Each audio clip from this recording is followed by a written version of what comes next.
Right, so we have some breaking news for you guys as Reform UK have finally managed to get their first elected mayor.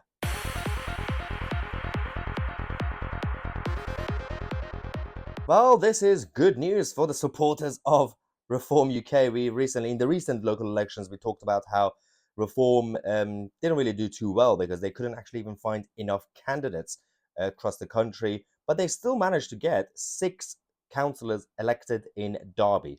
And in that area, they call themselves a Reform Derby, but it's still managed and led by Richard Tice and the National Party of Reform UK.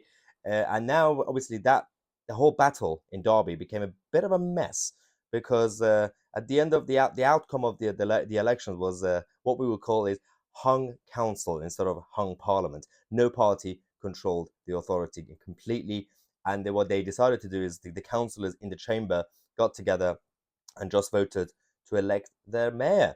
And even though the Labour Party had so many councillors, um, obviously being one of the largest parties, the Tories, the Conservatives, and the others got together and helped Alan Graves, the Reform UK councillor, to become the new mayor of Derby. Yes, with the help of the Tories, Reform managed to get Alan Graves to be the new councillor, and it was mostly in order to stop the Labour nutters and this guy who's called Baggy Shanker from becoming the Derby mayor. And Baggy Shanker is not too happy about any of this. He's having a bit of a meltdown. He's come out to say that the Tories have completely gone back on their words.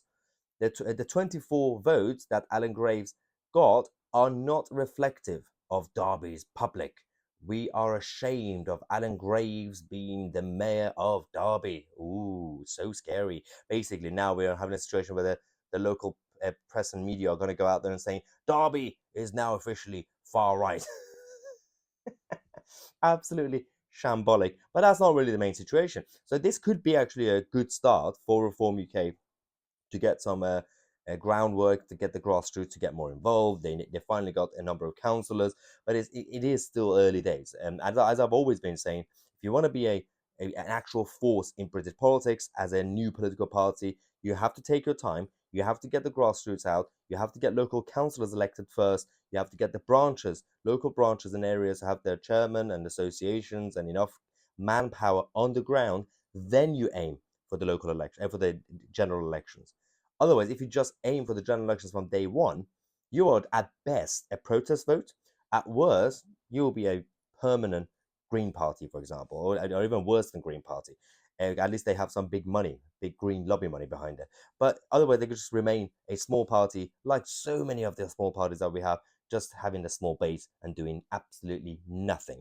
But Reform UK are claiming that they want to play with the big boys and they want to replace the top three at least and then it's trying to see if they can become one of the top 2 parties in the country. It's going to be interesting to see how everything goes there, especially in Derby and with Alan Graves, the new mayor of Derby, and all the other councillors. I'm going to keep an eye on that area as well on this channel. The mainstream media are not going to be focused on any of this. They don't really care, but we will be focusing on all of this. It doesn't matter. TV is dead because we are the media.